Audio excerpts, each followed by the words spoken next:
Okay, continue. चलिए। तो आगे अब बात करते हैं बेटा, ये सारी बातें हमने फॉरेन ट्रेड के बारे में करी। अब हम आगे बात करते हैं किसकी, डेमोग्राफिक कंडीशन के बारे में। ठीक है, डेमोग्राफिक कंडीशन के बारे में अगर हम बात करें तो कोई बताएगा यहाँ पे डेमोग्राफिक प्रोफाइल? मतलब एक तरीके से हम इसको कंपेयर कर सकते हैं किससे, पॉपुलेशन से भी कंपेयर कर सकते हैं।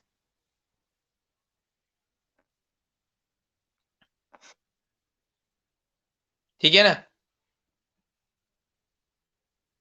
तो देखो इसमें क्या लिख रखा है, एक बार थोड़ा सा देखते हैं। Various detail about the population of British India was first collected through a census in 1881। देखो, पहली जनगणना जो हमारी हुई वो कब हुई, 1881 के अंदर, फर्स्ट।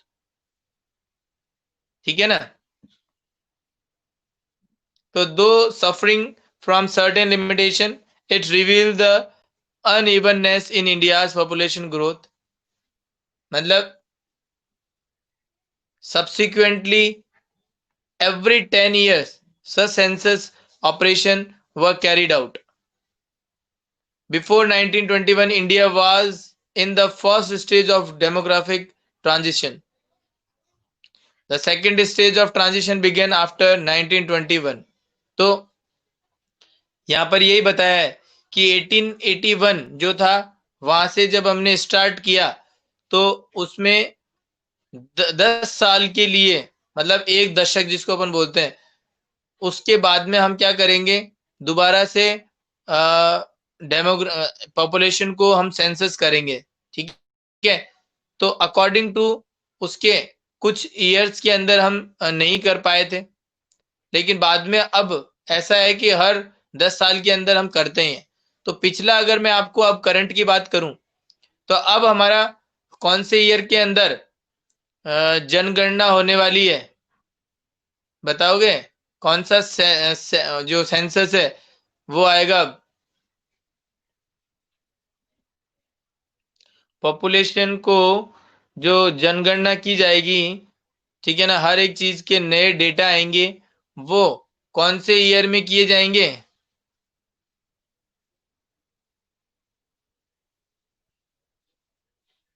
यस, 2021 के अंदर। ठीक है, 2021 के अंदर हमारा एक 2011 के बाद में 10 साल बाद में अब ये नया सेंसस आएगा। उसके अंदर हम हमारे पॉपुलेशन को क्या करेंगे, टोटल पूरा कैलकुलेट करेंगे कितना हमारा पॉपुलेशन है। ऑन एन एवरेज अगर अभी हम बात करें तो लगभग कितना है?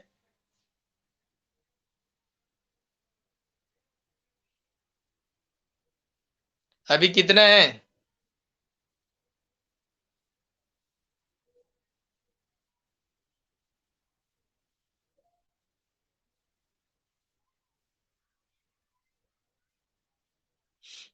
और कोई?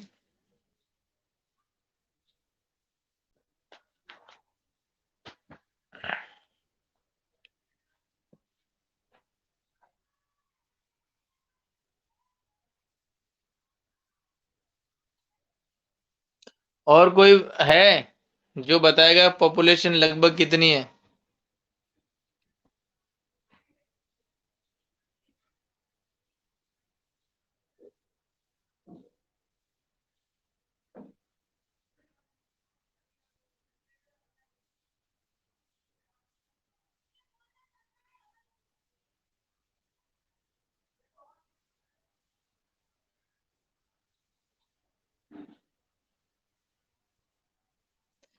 मैंने कहा कि और कोई बताएगा क्या? 138 करोड़ के अप्रॉक्स, 138 करोड़, 138 करोड़। ये लो, ये देखो 36.7। पता नहीं क्या है, ये क्या बताया इसने, इसको पता ही नहीं है आई थिंक।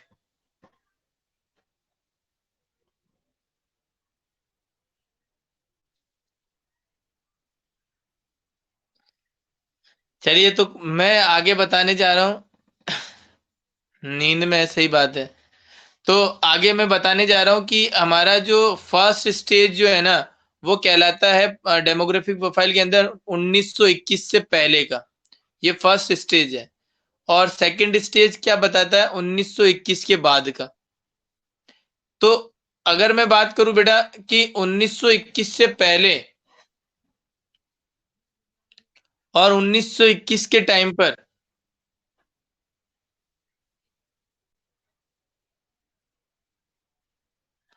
हाँ जयपुर की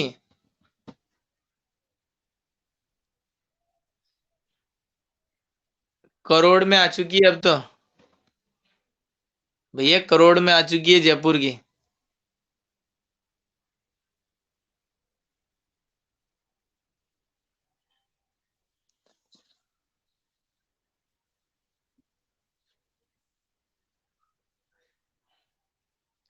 वापस से डेटा चेक करो, ठीक है।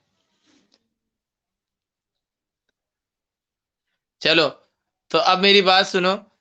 जो अगर हम बात करें कि डेमोग्राफिक प्रोफाइल के बारे में, तो 1921 से पहले का फर्स्ट स्टेज कहला रहा है, और 1921 1921 के बाद का सेकंड स्टेज कहला रहा है। तो ये वाला जो टाइम ड्यूरेशन है 1920 के पास में, तो इस दौरान इस समय पॉपुलेशन जो थी ना तो ज्यादा बढ़ रही थी और ना ही ज्यादा कम हो रही थी।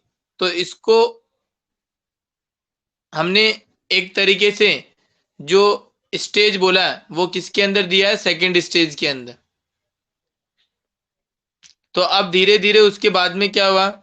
बहुत सारे प्रोग्राम्स डेवलप किए गए गवर्नमेंट के द्वारा, और लिटरेसी रेट भी इंक्रीज करी गई। पहले केवल लिटरेसी रेट कितनी थी अगर हम बात करें, तो लगभग लगभग केवल 16% या 16% से कम, मतलब 100 लोगों के अंदर 16 लोग ही पढ़े लिखे थे। लेकिन अब धीरे धीरे देखो, लिटरेसी रेट 70 को क्रॉस कर रही है और 75 80 के पास चल रही। तो लेकिन बात करें कि आज पॉपुलेशन भी तो ज्यादा है ना, उसके अकॉर्डिंग यदि हम देखें तो बहुत अच्छा फिगर है ये। क्योंकि पॉपुलेशन इतनी होने के बावजूद हम इतना मतलब परसेंटेज बनाए हुए हैं। सबसे ज्यादा लिटरेसी रेट हमारे इंडिया के अंदर कौन से स्टेट की है?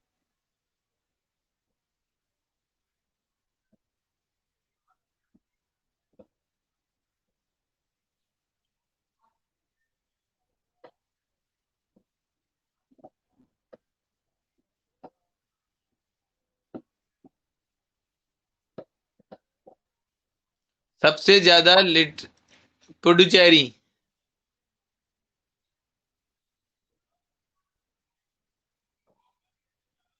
और यस, वेरी गुड बेटा।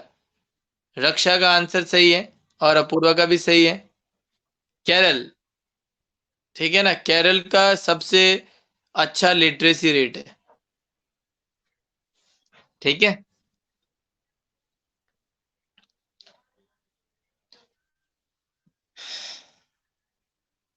जबकि यदि जो फीमेल की लिटरेसी रेट बात करें ना, तो वो तो बहुत ही ज्यादा कम थी उस समय। अच्छा, इनके पास बुक है और अपने पास बुक नहीं है। हाँ, ये भी एक कारण हो सकता है, सही बात है। एकदम परफेक्ट।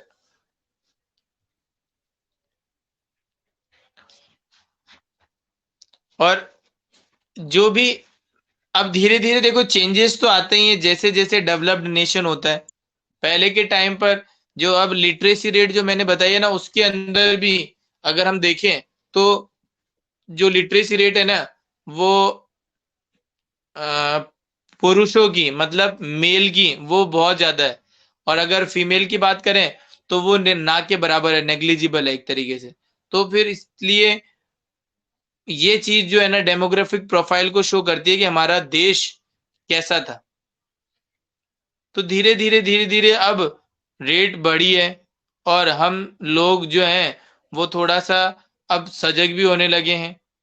किस तरीके से जो पहले तो पढ़े लिखे नहीं थे, अब पढ़े लिखे होने लग गए, तो लोग पढ़े लिखे होने लगे तो उनको पता भी चलने लगा है कि बीमारियों के बारे में,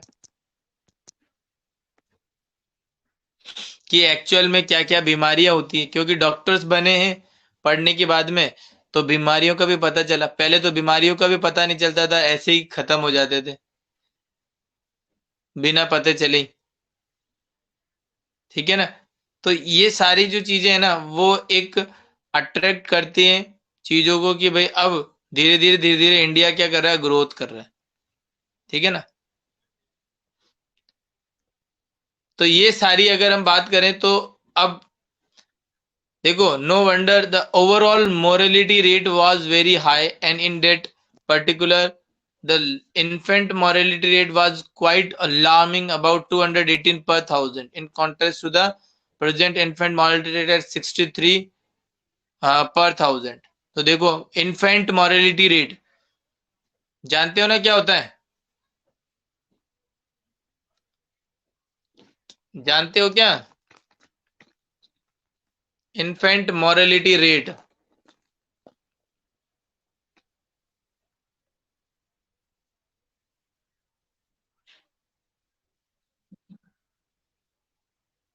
बच्चों को जन्म होते ही मार दिया जाता है ना, जिसको बोलते हैं या तो जन्म होते ही या भ्रूण हत्या। अब लड़कियां, जो रेशो था ना लड़कों और लड़कियों का, वो वो कम था पहले। आज के टाइम पर तो बहुत मतलब एडवांस हो गया, सारे समझने लग गए हैं, लड़कियां और लड़कों के बीच में ज्यादा कोई फर्क नहीं करते। पहले के टाइम की बात करें ना तो उसमें लड़कों को ज्यादा एक इम्पोर्टेंस दी जाती थी, और लड़कियों को पता चलता है ना कि लड़की है तो उसको गर्भ में ही मार दिया जाता।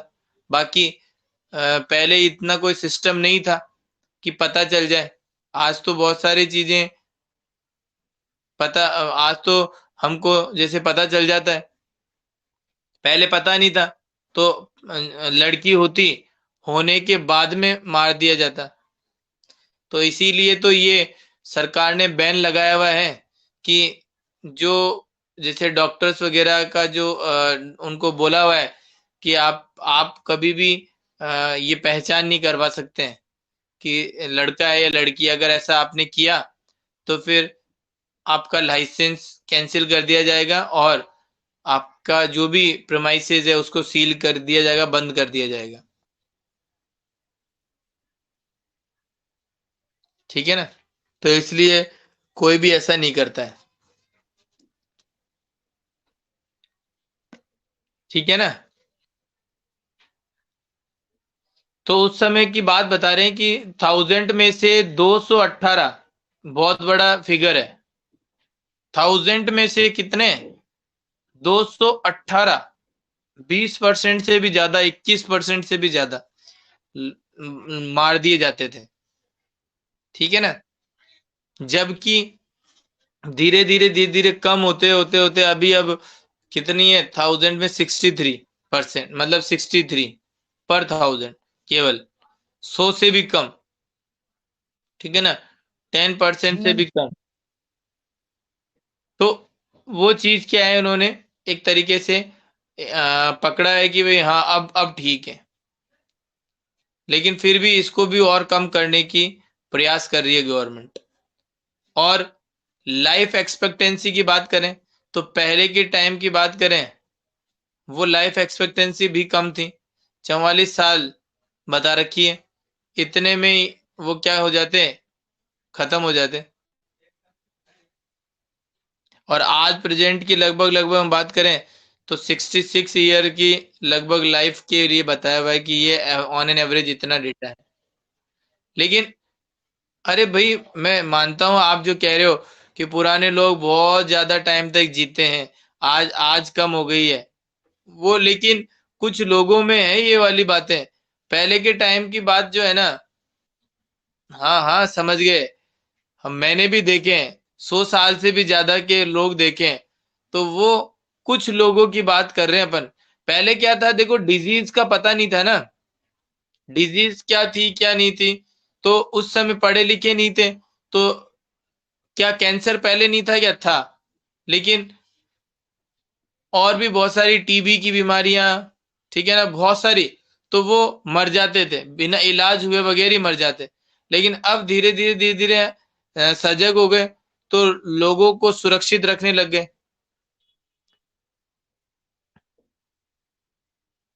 और दूसरा चीज, पहले राजा महाराजाओं का टाइम था, तो बूढ़ों को तो लड़ाई में लेके जाते नहीं थे। जो भी जवान होते थे हष्ट पुष्ट, उनको लड़ाई में लेके जाते थे, ठीक है ना।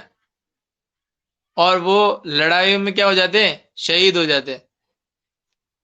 एक साथ ही 5,000 लोग खत्म। ये लो, अब वो कितने को थे, वो कोई 35 साल का, कोई 40 साल का।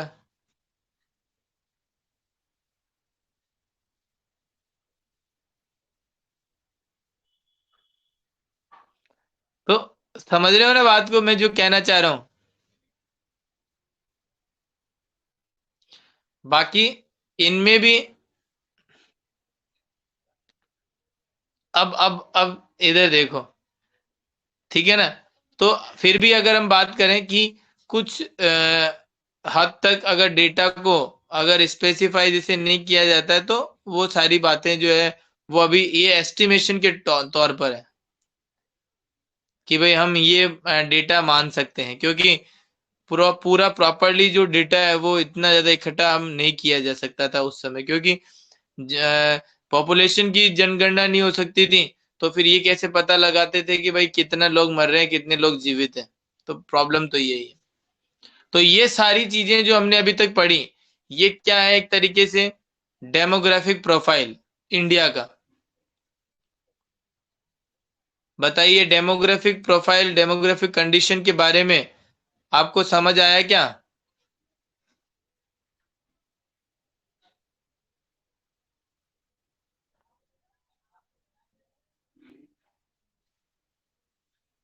Yes, very good. तो अब हम आगे बात करते हैं किसके, ऑक्यूपेशनल स्ट्रक्चर के बारे में। ऑक्यूपेशनल का मतलब जानते हो ना?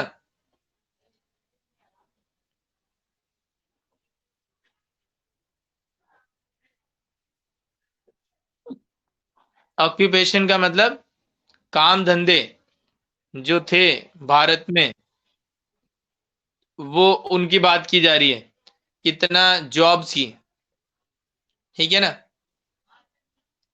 लोगों के पास में क्या काम धंधे थे, कहाँ पे काम करते थे, ठीक है ना।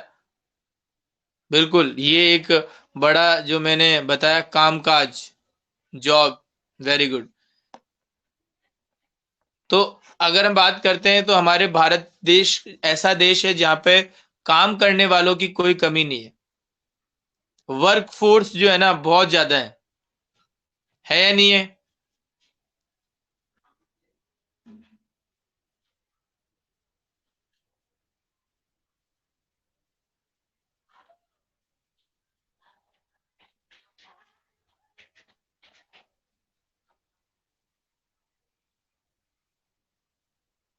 Very good. तो अगर हम बात करें कि हमारे पॉपुलेशन के अंदर ज्यादा से ज्यादा अगर हम बात करें ना, तो लोग मैन्युफैक्चरिंग से ज्यादा जुड़े हुए हैं। मैन्युफैक्चरिंग सेक्टर से किसी प्रोडक्ट को मैन्युफैक्चर करना, उससे ज्यादा जुड़े हुए हैं। लगभग 70 to 75% जो लोग है ना, वर्क फोर्स, वो मैन्युफैक्चरिंग से ज्यादा जुड़ी हुई है। और कुछ चीजें हैं जो सर्विस सेक्टर से जुड़े हुए हैं, ठीक है ना। तो इस तरीके से हम बात कर सकते हैं कि लोग जो है वो मैन्युफैक्चरिंग सेक्टर से ज्यादा जुड़े हुए हैं, ठीक है।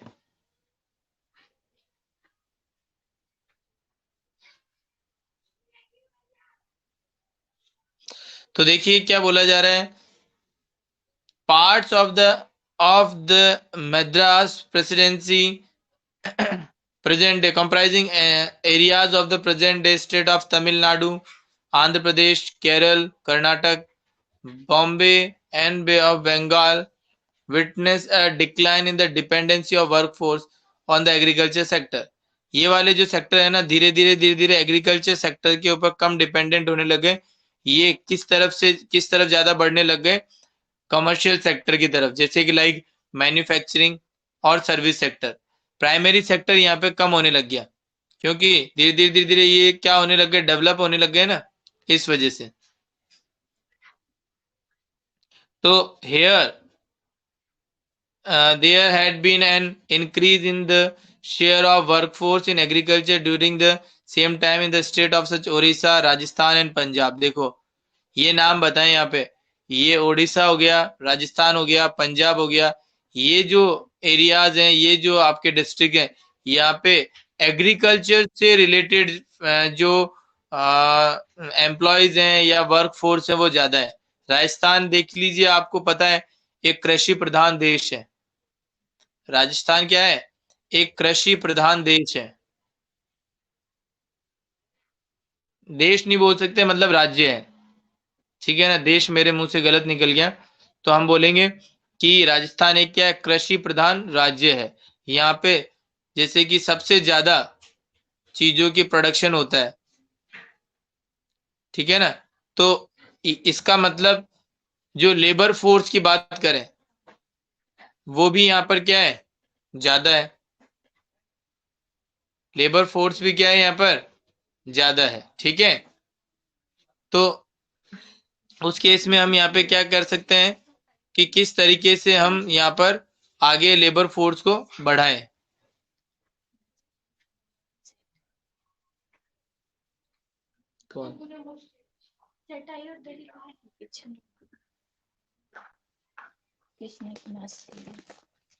सेवेंटी।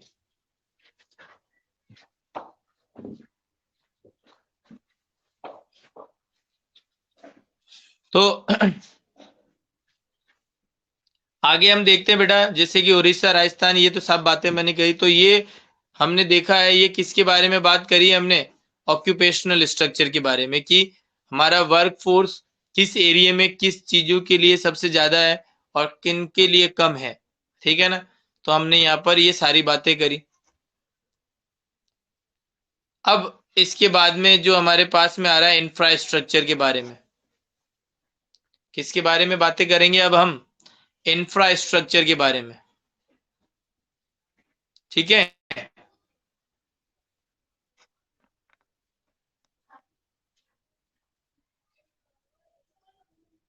इंफ्रास्ट्रक्चर का मतलब पता है क्या आपको?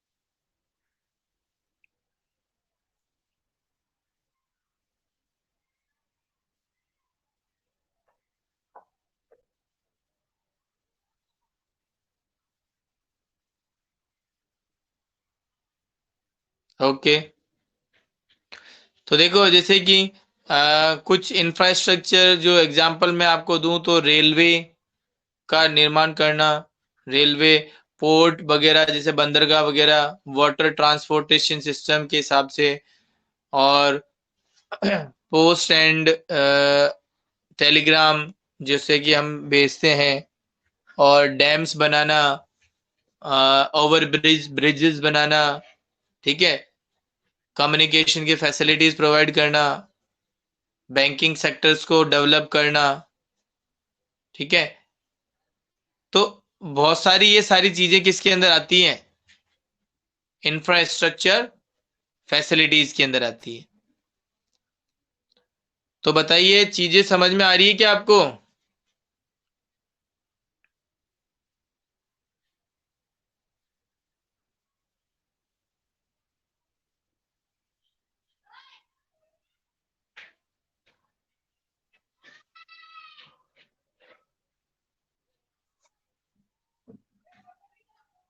Very good. सबसे बड़ी अगर मैं बात करूं नदी के बारे में, यदि मैं आपसे पूछूं तो बता सकते हो क्या कौन सी है?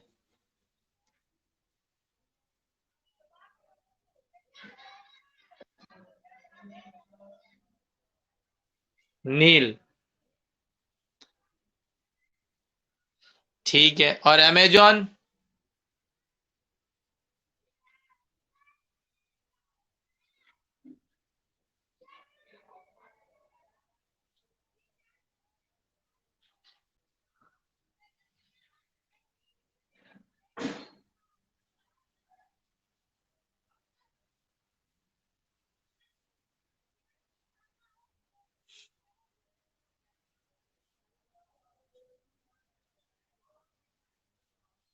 गंगा कहाँ से आई?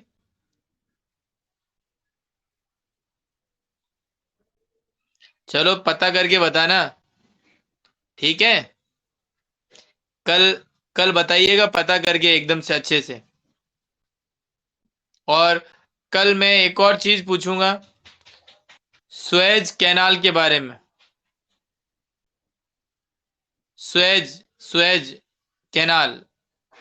ठीक है, उसका भी आंसर आपको देना है, कहां पर है, ये सब बातें पूछेंगे, ठीक है ना? Okay, thank you.